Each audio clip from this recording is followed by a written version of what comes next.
வணக்கம். மற்றொரு காணொலியில் இணைந்திருக்கின்றோம். ஈரானுடனான அமைதி ஒப்பந்தம் அமெரிக்காவுடன் கைச்சாத்திட முடியாத சூழ்நிலையில் அமெரிக்கா அரசியல் ரீதியாகவும் நிதியியல் ரீதியாகவும் பெரும் சிக்கல்களை எதிர்கொண்டிருக்கிறது. இந்த நிலையில் அமெரிக்கா மற்றும் இஸ்ரேல் இணைந்து மீண்டும் ஈரானுக்கு எதிரான தாக்குதல்களை தொடுக்க இருப்பதாக ஒரு ரகசிய தகவல் வெளியாகியிருக்கிறது. ஞாயிற்றுக்கிழமை ஈரான் ராணுவம் ஐக்கிய அரபு எமிரேட்ஸ் மற்றும் சவுதி அரேபியா மீது தாக்குதல் நடத்தியதன் மூலம் கச்சா எண்ணெயினுடைய விலையானது $110 விட அதிகளவு சென்றிருக்கிறது.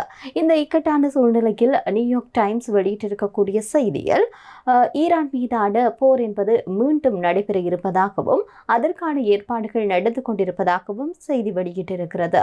இந்த வாரத்திலேயே ஈரான் மீது அமெரிக்காவும் இஸ்ரேலும் இணைந்து தாக்குதல் நடத்த திட்டமிட்டிருப்பதாக கூறப்படுகின்றது. கடந்த மாதம் 3 நாடுகளுக்கு மத்தியில், அதாவது அமெரிக்கா, இஸ்ரேல் மற்றது ஈரானுக்கு இடையில் ஒரு பேச்சுவார்த்தை எட்டப்பட்டிருக்கக்கூடிய நிலையில் அந்த பேச்சுவார்த்தை தோல்வியை தழுவியது.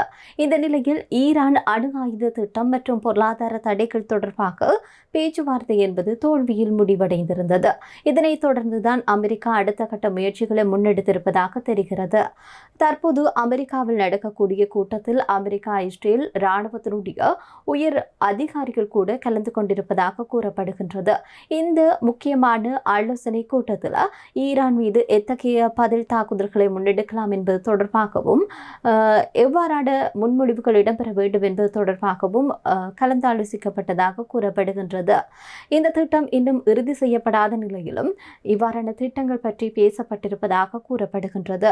அமெரிக்கா ஈரான் மீது பலமுறை பேச்சுவார்த்தை நடந்த பின்பும் போர் முடிவுக்கு வராத நிலையில்தான் அமெரிக்க அதிபர் சீன ஜனாதிபதியை சந்தித்து இவை தொடர்பாக பேசியிருப்பார் என்று சொல்லி எதிர்பார்க்கப்பட்டது. எனவே இதற்கு பின்னாலும் ஏதாவது ஒரு அரசியல் ரீதியான இல்லாட்டி தாக்குதல் ரீதியிலான காரணங்கள் தான் இருக்கக்கூடும் என்று அஞ்சப்படுகின்றது. அமெரிக்க அதிபர் டொனால்ட் ட்ரம்ப் கடந்த வாரம் இறுதியில் தன்னுடைய தேசிய பாதுகாப்பு அதிகாரிகளுடன் முக்கியமான கலந்துரையாடல் ஒன்றை ஏற்படுத்தி இருக்கின்றார். இவர்களுடன் துணை ஜனாதிபதி JD வான்ஸ், வெளியுறவுத்துறை அமைச்சரும் சில முக்கியமான அதிகாரிகளும் பங்கேற்றிருப்பதாக கூறப்படுகின்றது. இந்த கூட்டத்தில் ஈரான் எரிசக்தி நிலையங்கள் மற்றும் உட்கட்டமைப்புகள் மற்றும் விரிவான திட்டங்கள் தொடர்பாக ஆராயப்பட்டிருப்பதாக கூறப்படுகின்றது. மேலும் பென்டகன் அதிகாரிகள் ஏற்கனவே ஈரான் மீதான இந்த திட்டமிடலை தாங்கள் ஒரு சரியான விடத்தில் வைத்திருப்பதாக கூறப்படுகின்றது. இதே வேளையில் அமெரிக்கா, இஸ்ரேல் கூட்டணியில் சிறப்பு நடவடிக்கை வாயிலாக ஈரானினுடைய செறிவூட்டப்பட்ட யுரேனியத்தினுடைய கையிருப்பை கைப்பற்றும் திட்டமும் தற்போது பேச்சுவார்த்தையில், அதாவது ரகசியமான திட்டங்களூடாக முன்னெடுக்கப்பட்டிருப்பதாக கூறப்படுகிறது. ஆனால் இத்தகைய நடவடிக்கையின் போது நிச்சயமாக அமெரிக்காவுடைய ராணுவ வீரர்கள் நிறைய பேர் உயிர் இழப்புகளை ஏற்படுத்தக்கூடியதாக இருக்கும். இந்த நிலையில் ஒரு வேளையில் அவ்வாறு நடைபெறுகிற போது உள்நாட்டிலையும் சிக்கல்கள் எதிர்நோக்கலாம் என்ற ரீதியிலையும் பல்வேறு கோணங்களின் அடிப்படையிலும் கலந்தாலோசிக்கப்படுவதாக கூறப்படுகின்றது. இது முக்கியமான ஆபரேஷனுக்கு இஸ்ரேல் தான் ஈரானுக்கு தேவையான ஈரான் நாட்டில் இருக்கக்கூடிய யுரேனியத்தை எப்படி மீட்பது என்பதற்கான முழுமையான ஒரு கெச்சை போட்டுக் கொடுத்திருப்பதாக கூறப்படுகிறது. இந்த சூழ்நிலையில் ஈரான் கடந்த ஒரு மாதத்தில் ஏவுகணை தளங்களை வலுப்படுத்தி இருப்பதாக தற்போது செய்தி ஒன்று வெளியாகி இருக்கிறது. குறிப்பாக கார்முஸ் நீர்நிலையில் இருக்கக்கூடிய 33 ஏவுகணை தளங்கள்ல 30 ஏவுகணை தளங்கள் தற்போதும் இயங்கிக் கொண்டிருப்பதாக அமெரிக்காவினுடைய உளவுத்துறை தகவல்கள் தெரிவிப்பதாக தற்போது தகவல் ஒன்று வெளியாகி இருக்கிறது. இது உலக எண்ணெய் விநியோகத்தில் மிகப்பெரிய அளவில் ஒரு அச்சுறுத்தலாக மாறும் என்று சொல்லி அமெரிக்கா தரப்புல சொல்லப்படுகிறது. ஈரான் மீது மீண்டும் தாக்குதல் ஏற்பட்டால் அது உலக சந்தையில் இருக்கக்கூடிய கச்சா எண்ணெய்களுடைய விலையை இன்னும் அதிகரிப்பதற்கான வாய்ப்புகளாகத்தான் பார்க்கப்படுகிறது. ஏற்கனவே ஹார்முஸ் நீர்நிலை வழியாக செல்லக்கூடிய இந்த 20% எண்ணெய் வர்த்தகம் என்பது தடைப்பட்டிருக்கக்கூடிய நிலையில் மீண்டும் போர் வெடிக்கமாக இருந்தால் அது உலக நாடுகளில் பொருளாதார ரீதியிலான பல்வேறுபட்ட சிக்கல்களை எதிர்நோக்க நேரிடும் என்று சொல்லி எதிர்வு கூறப்படுகிறது.